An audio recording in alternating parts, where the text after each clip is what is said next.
예, 여러분 안녕하세요. 네, 세력주 길라잡입니다. 오늘은 조금 퇴근을 일찍 해서 영상을 좀 빨리 찍게 되었는데, 오늘도 마찬가지로 지수 흐름 좀 보도록 하고, 이번 주 관심 종목들, 어, 5가지, 이렇게 5가지, 금양, 대성일텍, 업타머사이언스, 롯데지주, 서현탄메탈, 이렇게 5개 보도록 할 거고요. 그리고 어제 어떤 분께서 댓글을 좀 남겨주셨는데, 이 댓글 관련해서 제 생각과 제 경험을 토대로 좀 말씀을 드리도록 하겠습니다.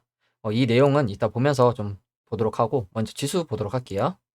어제 나스닥 같은 경우에 장 초반에 좀 밀리는 듯 하더니 양봉으로 다행히 좀 마감을 해줬죠. 근데 아직도 이 우하락하는 추세선을 돌파하지는 못한 모습이에요. 그래서 제가 계속 얘기했듯이 이렇게 박스권으로 나와주는 그림이 가장 좋을 것 같고요.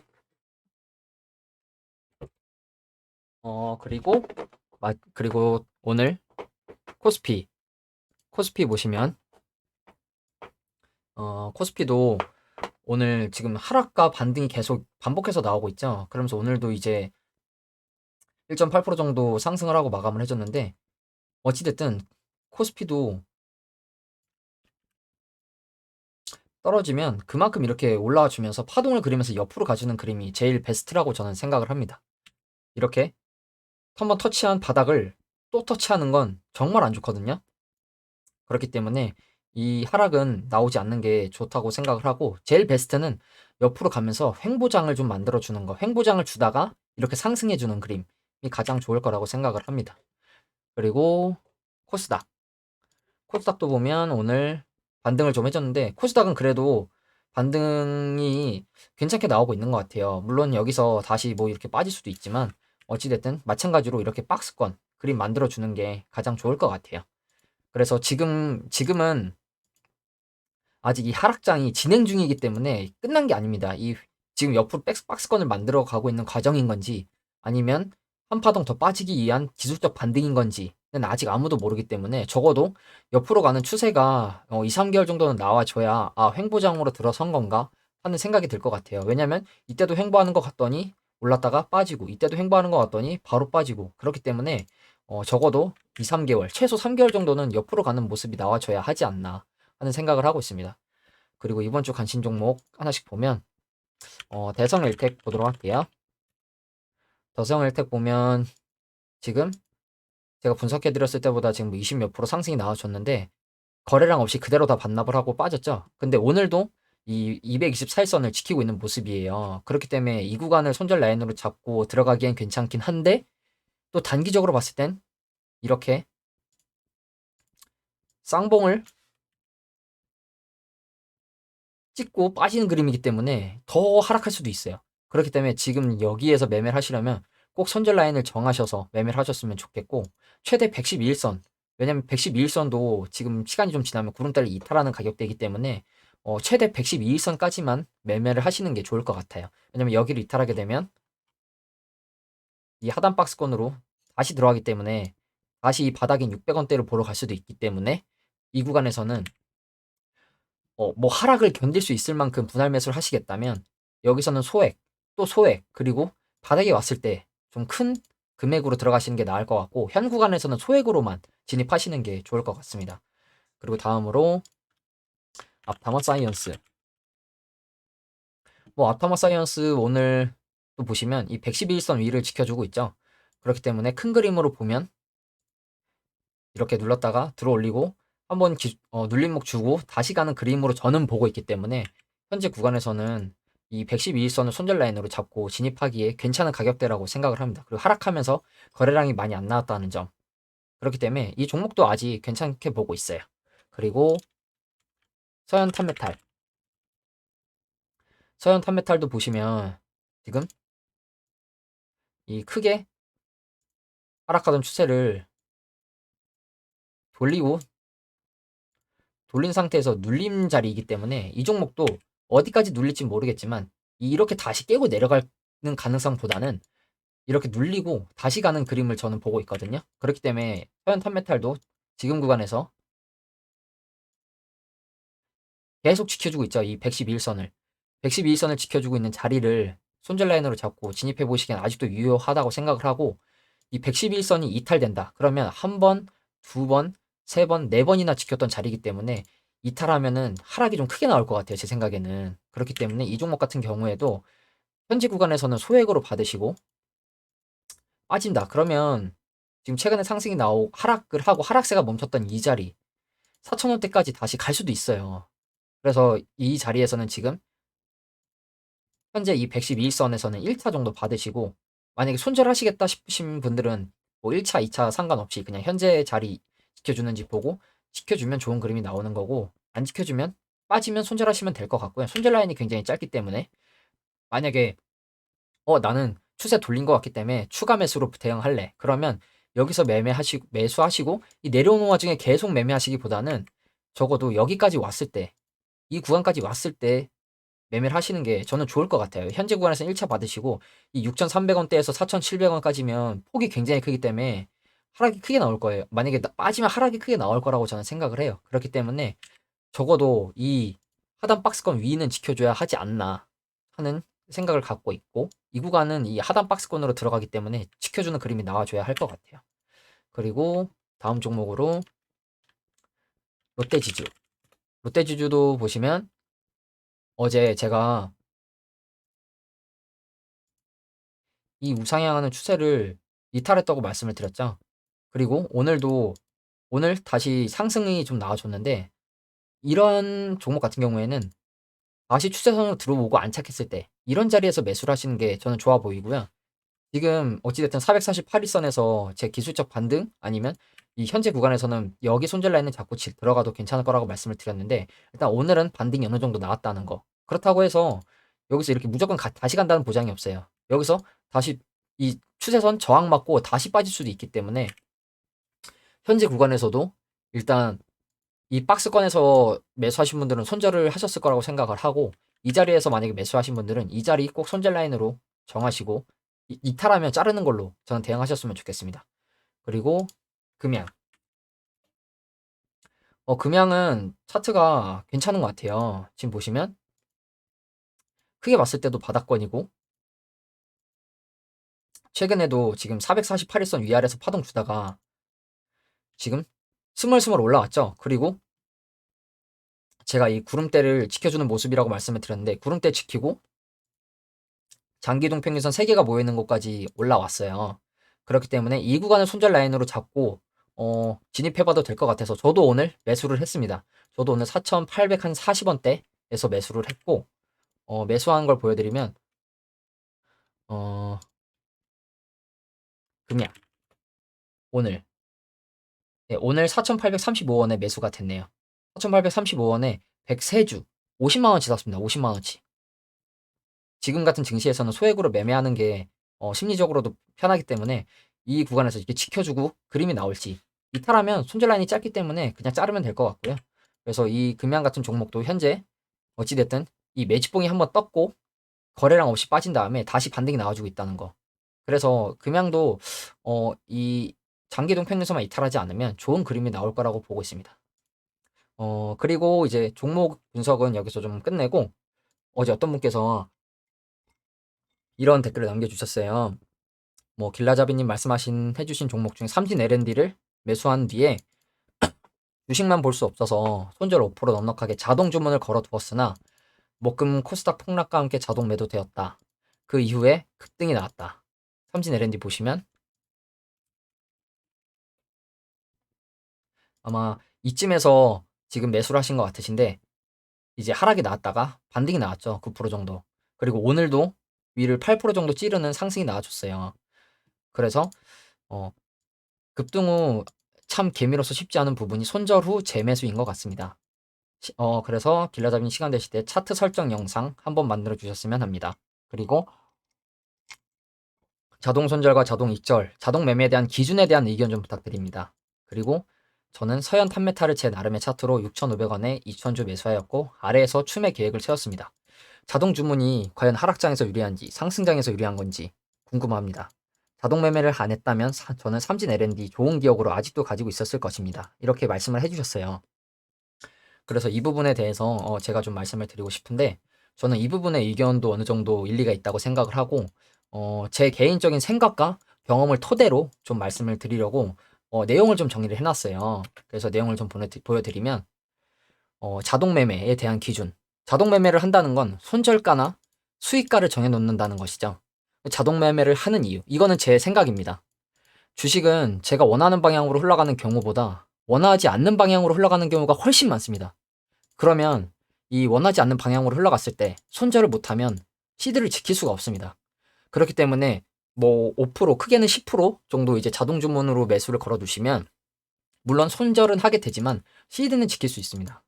그래서 저는 자동 매매는 꼭 해야 된다고 생각을 하고, 자동 매매를 하지 않더라도 보통 저는 아침에 8시에 매도 주문을 걸어둘 수가 있어요.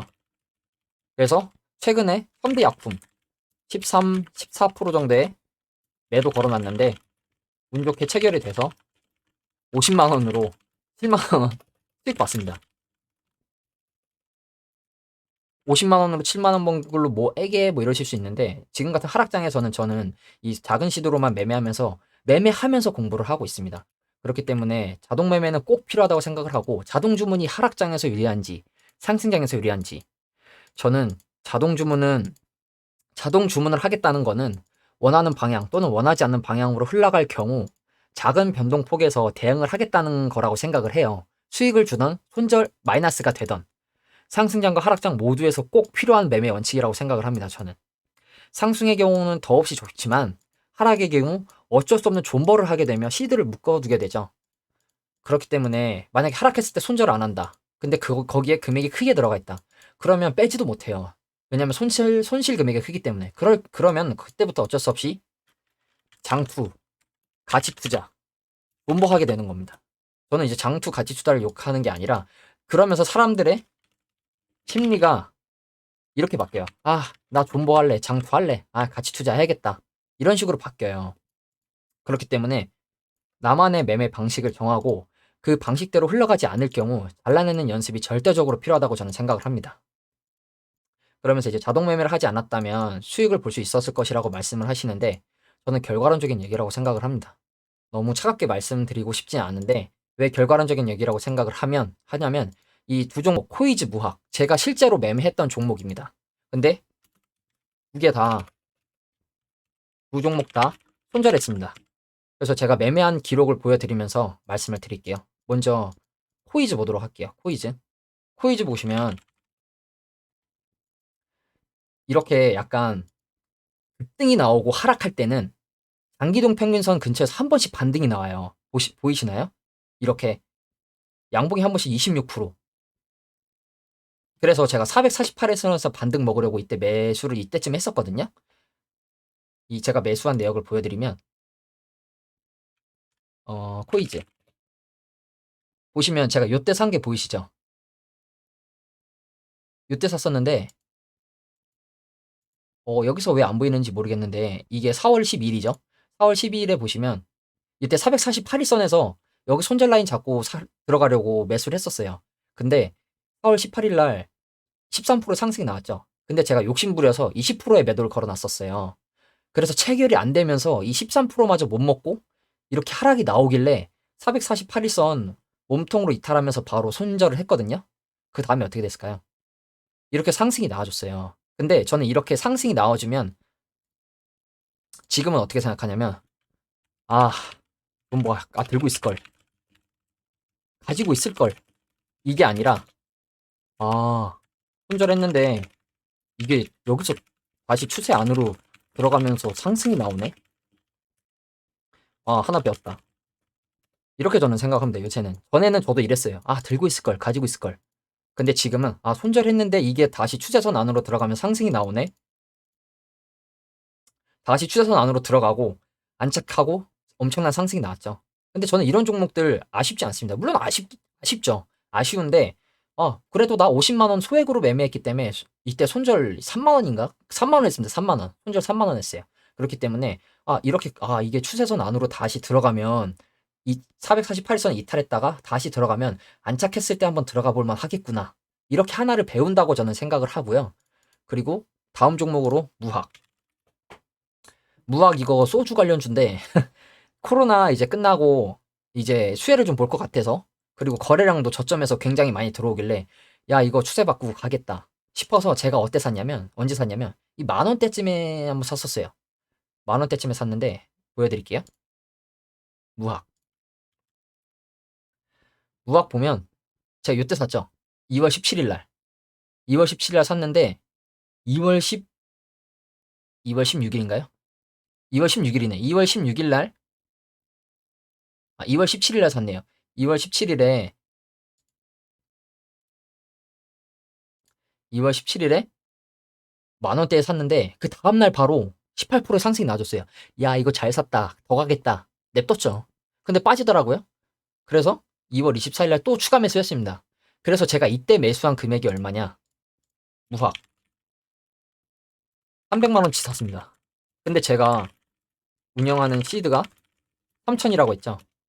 10%를 한 종목에 때려 박았어요. 그러면 심리적으로 한 종목에 10%가 들어갔는데 여기서부터 물리더니 하락을 하죠. 근데 제가 이거 잘라야겠다. 언제 잘랐냐? 448일선 몸통으로 이탈하길래 이때 바로 잘랐습니다. 5월 9일일 거예요 아마.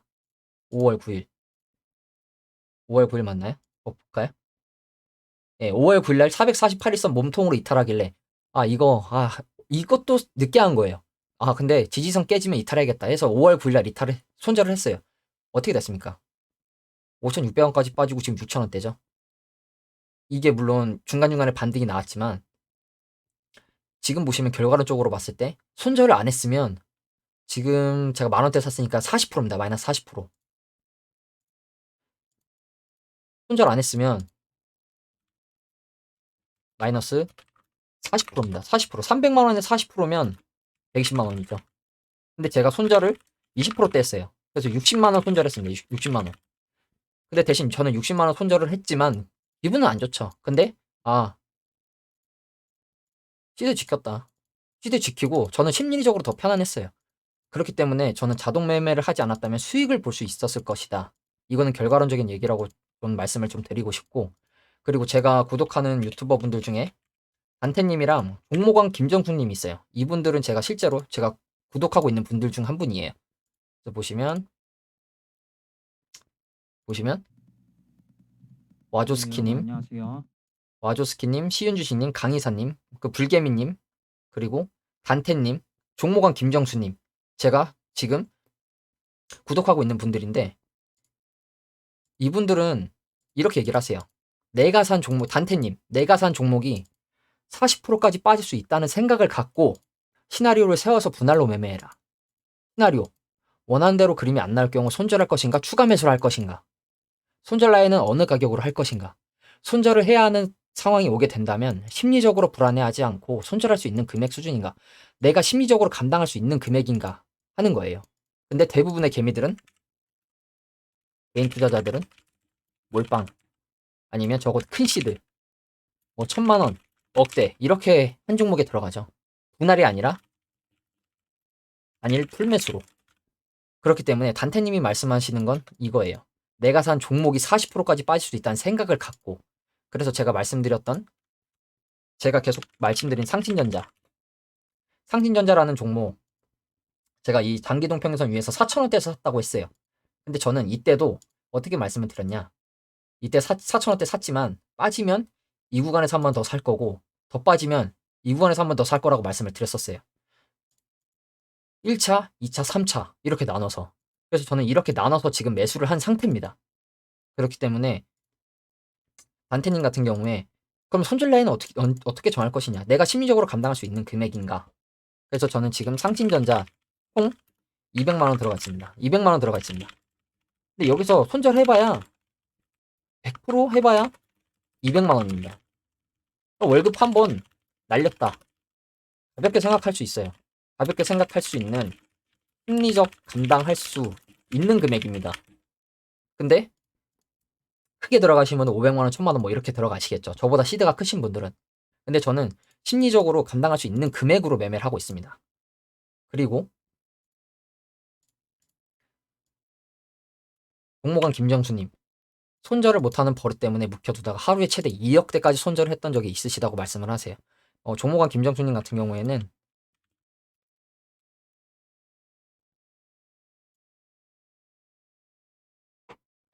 이분이신데 제가 이분 영상을 굉장히 많이 봤어요. 이분 세력주 관련된 영상 많이 올려주시는 분이시거든요. 그리고 여러 방송에도 많이 나오셨어요. 그래서 이분이 나오신 방송도 제가 엄청 많이 봤거든요. 근데 이분이 매매를 어떻게 하시냐? 어떻게 하면 손절 안 할 수 있을까? 어떻게 하면 수익권에서 매도할 수 있을까? 10%만 먹는 단기 매매를 하십니다.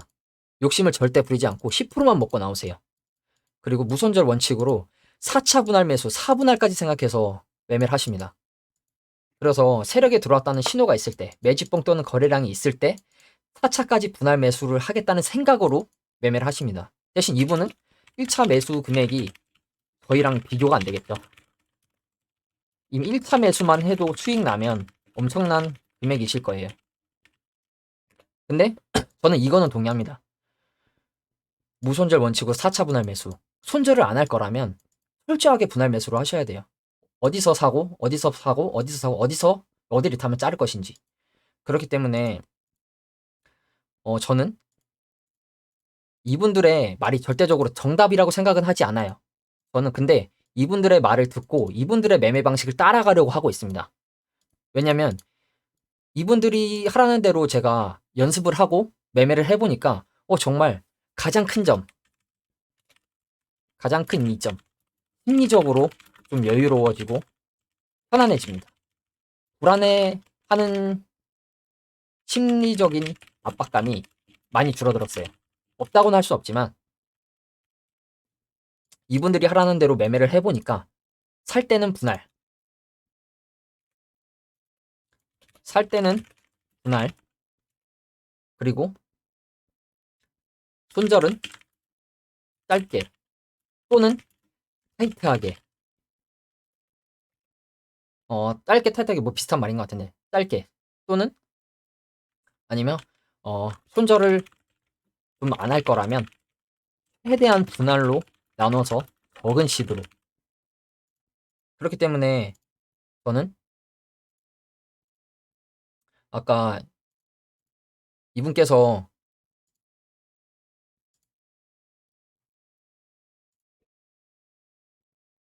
말씀하신 이 의견이 틀렸다고는 생각하지 않습니다. 근데 보시면 서현 탑메탈 6,500원대 2,000주 매수하셨다면 이거 대충 계산해도 1,300만 원이거든요.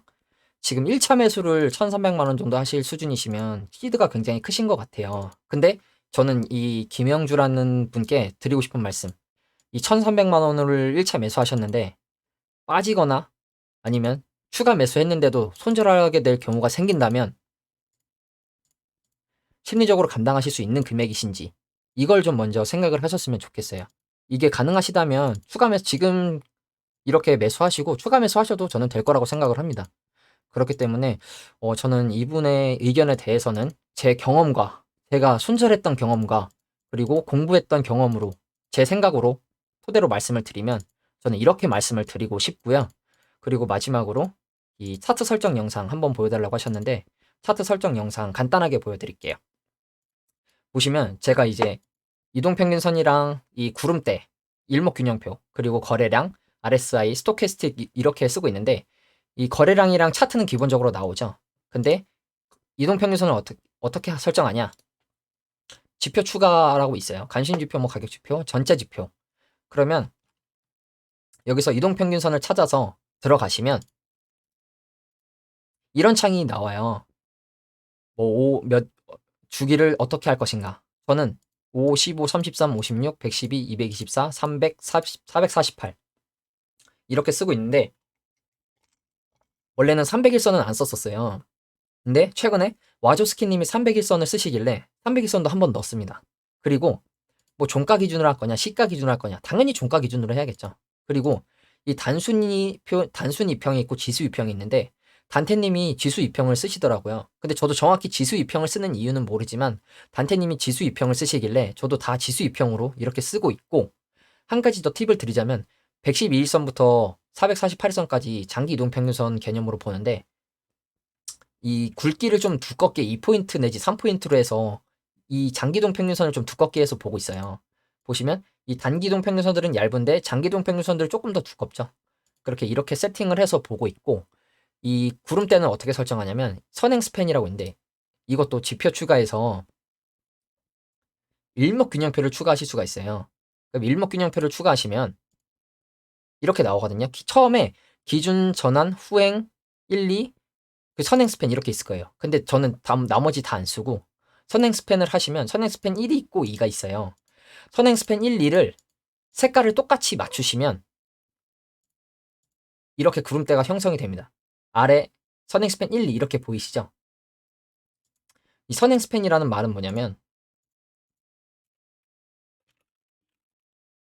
과거의 주가 흐름을 토대로 앞으로의 차트 흐름을 혼행하여 예상한다. 이 정도 수준으로 생각하고 계시면 됩니다. 과거 주가 흐름이 이렇게 나왔으니까 앞으로는 또 이렇게 흘러갈 가능성이 높다. 이걸 보여주는 건데 이 예상을 뚫어 올린다. 예상을 뚫고 올라간다는 건 좋은 거겠죠. 그렇기 때문에 뚫어주면 좀 상승이 나오고 뚫지 못하면 하락이 다시 나오고 뚫어주면 상승이 나오고 뚫지 못하면 내려가고 이런 식으로 나오는 거라고 보시면 되고 RSI는 지금 사람들의 이 종목이 사람들이 많이 매도를 했나 아니면 많이 매수를 했나를 나타내는 건데 0에서 100을 봤을 때 80 이상을 과매수 구간이라고 해요. 너무 많은 사람들이 매수를 했다. 그리고 20 이하를 과매도 구간.